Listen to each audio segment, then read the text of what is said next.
21 injured, on top of the 2 murderers taking their own lives.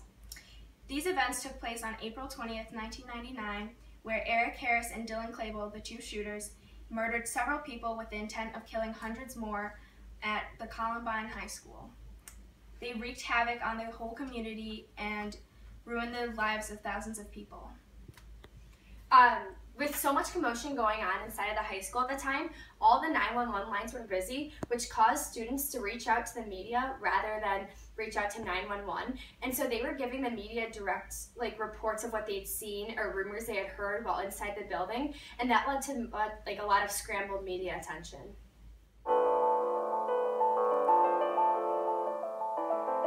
One of the few reporters who was reached out to by students was named Dave Cullen, who had a first-hand account of what happened that horrific day at Columbine.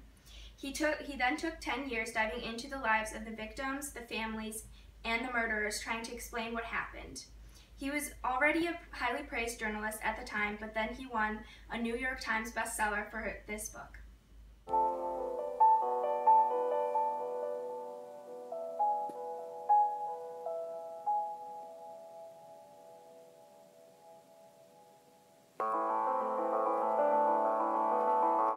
So the claim that we found in our book was that Eric was the driving force behind the Columbine massacre and Dylan was his submissive accomplice.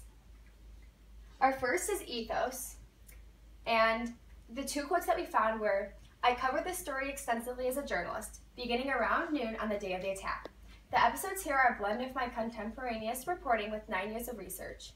This included hundreds of interviews with the most of the principals, examination of more than 25,000 pages of police evidence, countless hours of video and audio tape, and the extensive work of other journalists I consider reliable." And our second quote is, "A great deal of the story was captured on tape or recorded contemporaneously in notebooks and journals by the killers before the murders and by investigators, journalists, and researchers afterward. Much more was reconstructed or fleshed out from the memory of survivors. Anything in quotation marks was either captured on tape, recorded by me or other journalists or police investigators at the time, published in official documents, or, in the case of casual conversations, recalled by one or more of the speakers with a high degree of certainty. No dialogue was made up." So both of these quotes were written by Dave Cullen in his foreword going into the story, and he's letting us know that he's a credible source. He's someone who we should be trusting when we read this book. And so when we look at it, he was at the scene since noon on the day of the attack. He's been there since day one, and he spent about 10 years of research, 9-10 years. He's examined over 25,000 pages of police evidence, and he spent countless hours studying the Columbine massacre. So if that doesn't tell you that he's credible, then I don't know what does. Another thing that he mentions is that none of the dialogue was made up. He spent hours researching and looking through many tapes and files from police officers and making sure that he's not making any of this story up, that this is all true, and that what we're getting is the real account of what happened at Columbine.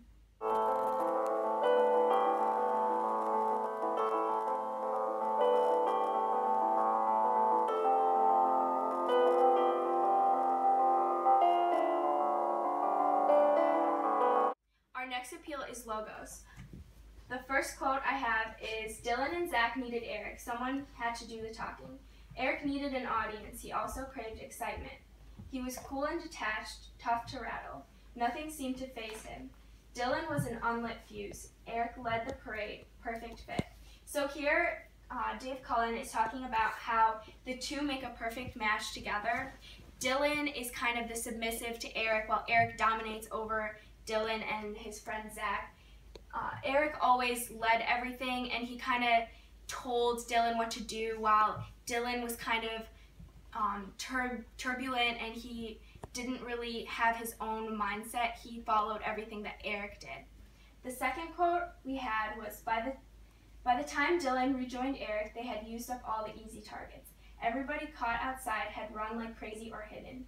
One last pack was still open. Eric had to go at them. Dylan fired at the distant targets too, bringing his total shot count up to 5. It was 11:23. The killers had enjoyed 4 heady minutes. So here on this page is talking about the shooting when it first started, when they were shooting outside of the school. Again, we see Eric shooting and leaving the targets and trying to get them and kill them, while Dylan kind of followed along with Eric's lead. And then we have the part right here where it's telling exactly how many shots that Dylan had fired, up to 5 by the time that he had started, and we had an exact time at 11:23 also, and he also included the 4 minutes exactly. The third quote we have is, Dylan's anger would flare, then fizzle quickly to self-disgust. Dylan wasn't planning to kill anyone except, God willing, himself. He craved death for at least 2 years. The first mention comes in his first entry. Thinking of suicide gives me hope that I'll be in my place wherever I go after this life, that I'll finally not be at war with myself, the world, the universe, my mind, body, everywhere, everything, at peace with me, my soul, existence. So here we see Dylan's kind of turbulent state of mind. He doesn't really have a steady, stable thinking, so this kind of led him to be submissive to Eric, and we see definitely his submissiveness and how detailed he goes into Dylan's journal entries. He actually went into his writings and saw what he was thinking at the time to make him do such a thing.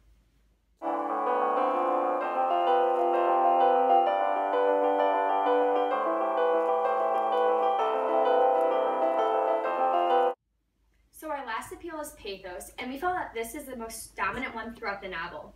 This picture right here shows people running away from the school in terror, and this evokes emotion from viewers and readers of Columbine because it shows the emotions that people had to face when they were going through the Columbine massacre. We also found 2 quotes in the novel. Our first one is, suddenly at 1:44 p.m., the cops finally nabbed someone. We've got 3 students with their hands up with 2 police cars around them, a reporter told CNN. They surrendered, a woman screamed. So this shows pathos because you're getting to see a first-hand account of the emotions that people went through and how any little thing that came from the Columbine massacre and that reporters were putting out there, people were getting excited about and people were reacting to because something like this had never happened before. And this is all new. And the fact that the woman is screaming in the background, it shows how terrified she is. It could be her kid inside that building. Our second quote is, for Eric, Columbine was a performance, homicidal art. He actually referred to his audience in his journal. The majority of the audience won't even understand my motives, he complained. He scripted Columbine as a made-for-TV murder, and his chief concern was that we would be too stupid to see the point. Fear was Eric's ultimate weapon. He wanted to maximize the terror. He didn't want kids to fear isolated events like a sporting event or a dance. He wanted them to fear their daily lives. It worked. Parents across the country were afraid to send their kids to school.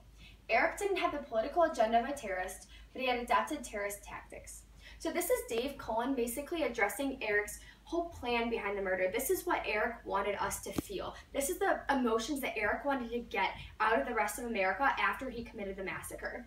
His biggest weapon was fear. So this is him hitting our emotions. This is him causing us to have these lockdown drills in school because of his big massacre plan. And this all ties back because our claim was that Eric was the leader of this massacre and that Dylan was submissive to him. It never mentions anything about Dylan wanting to use fear against us, but right here it says how Eric wants to use that and turn it against us, and he wants us to be scared to go to school. And this shows how Eric is definitely the psychopath in the group and how he was the one who was the driving force behind the entire massacre.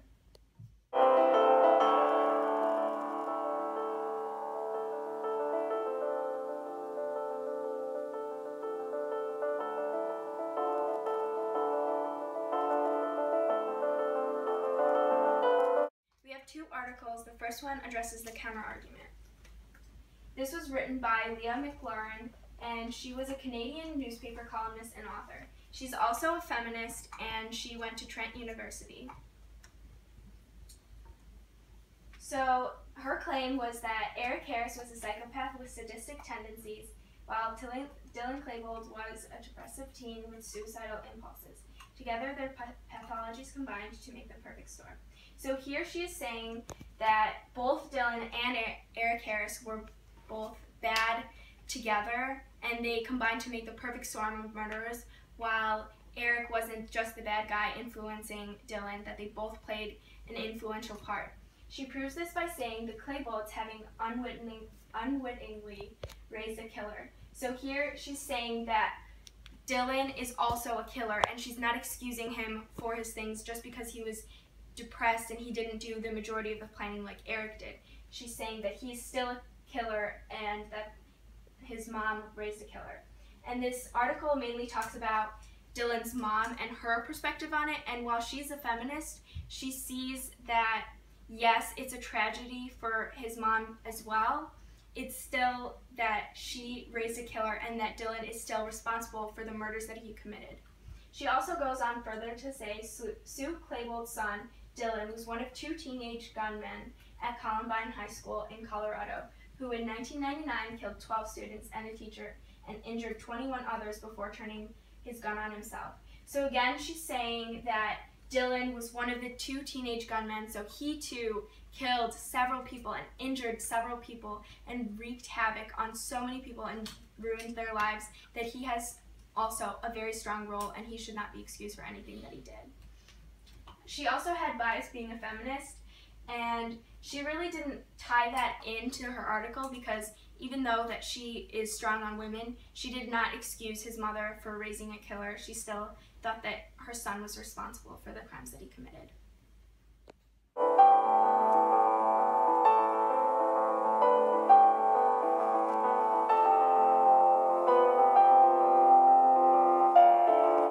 The second article that we have is a book review written by Jeremy Axelrod. He has written for the Parnassus, the New York Sun, Commentary Magazine, and Yale Review. He is also the assistant editor of Contemporary Poetry Review. His claim in his article is that Eric became driven to commit the murders, with or without help. Dylan was a passenger in many senses. While Eric wrote extensively about the killings throughout his last year of life, Dylan wrote obsessively about unrequited love. He planned to commit suicide weeks before the murders.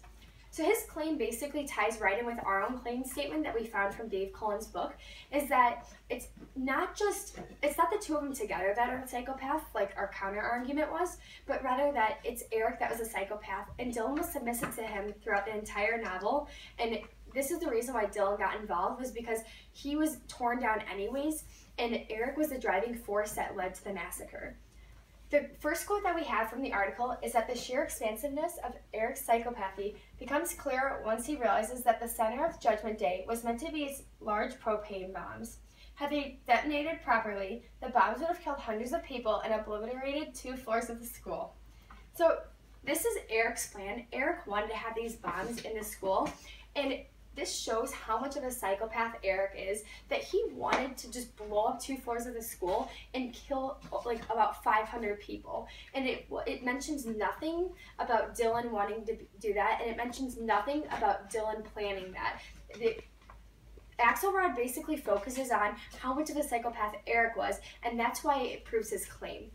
His second quote is, "All of the possible catalysts to violence, including the several culprits who helped sell weapons to the killers, Eric seemed to have been the only indispensable factor.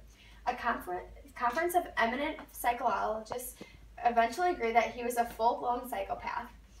So even people who've studied this field for many years agree that Eric was a psychopath. Dylan was not. Dylan was submissive, just like our claim said. Dylan only did this because of Eric's dominance and because of Eric and how he wanted to commit this murder. And Dylan was torn down anyways, but this just goes to prove that more than just Dave Cullen thinks that Eric was the crazy one and that Dylan just only tagged along. Gigi and I both enjoyed reading about the Columbine Massacre, and although it was a sensitive topic, we feel that Dave Cullen strongly proved that Eric was the driving force behind the Columbine Massacre and that Dylan was just a submissive tag-along in the plan.